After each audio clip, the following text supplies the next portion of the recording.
Long to the 600 and Mr. Motown piloted the field, led only a long neck to Lenience. On the inside then Tiger Pete after leading early, back on the inside, travelling third to the corner and coming away from the rail. Uptown Funk goes up around them now, three deep at the top of the home straight. Getting up on the inside, Mad Brad. State Solicitor called upon by Pike and War Gods back inside of him. Coming to the 200 though, and Lenience stuck its head in front of Mr. Motown. Uptown Funk and now State Solicitor. State Solicitor and Uptown Funk with Lenience and Mr. Motown. He has to get busy on State Solicitor, but he responds, and State Solicitor drops them off, draws clear late in the race, and the favourites home. State Solicitor beat War God, who got through in the middle late, might have snatched second on the line from either Uptown Funk or Flight Tigo, who got busy with Classical Prince behind them. Lenience, Tiger Pete, Max Almighty, the tiring Mr. Motown, and then Hey Magic followed further back by Prentice, and the stablemates are back there together in company, Mad Brad and Testamezzo.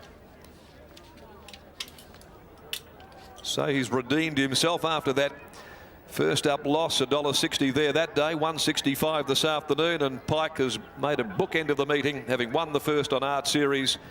And now State Solicitor has taken out the DeSonia handicap to record his 7th win in 10 runs, but continues what is quite an amazing record here at this track.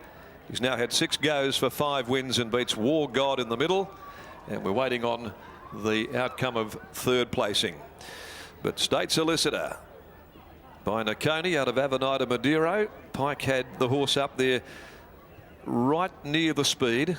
He was up in about 5th spot when they'd settled down, and then drew upon him at the 200 to come at Lenience, Mr. Motown, Uptown Funk. He took a little while to dash past them, but he really did put his stamp on matters late in the race. Pike didn't have to touch him with the Persuader, and he came away to win with a bit of authority at his second run back in this campaign. So he's never been beaten second up. State Solicitor for Peters Investments and trained by Grant and Alana Williams. Second placing will go the way of War God, number 9, by War Chant from Hallelujah, Neville Parnham and Jason Brown. And we're waiting on the outcome of the photo result for third place. So all the rage, $1.50 on the tote and $1.04. War God, $3.80. And getting home well was Fly Tigo. Classical Prince also knuckled down and was coming hard in the late stages to be in the mix with Uptown Funk for that minor place. Uptown Funk fighting on. Fly Tigo diving at it towards the outside. Uptown Funk holds third, Aaron Mitchell, and 11 Fly Tigo fourth in front of number 7 Classical Prince. 3, 9, 8 and 11 are the officials after that last race on the program. All right, well, punters no doubt are a forgiving lot, and they would have been stoic despite the horse going down at such a short quote first up when he was expected to win. He's gone around the same price there today, and this time he certainly hasn't disappointed, winning by a length and a half. It's ahead between second and third as we take you back downstairs. Once again, here's Adam to round out the day.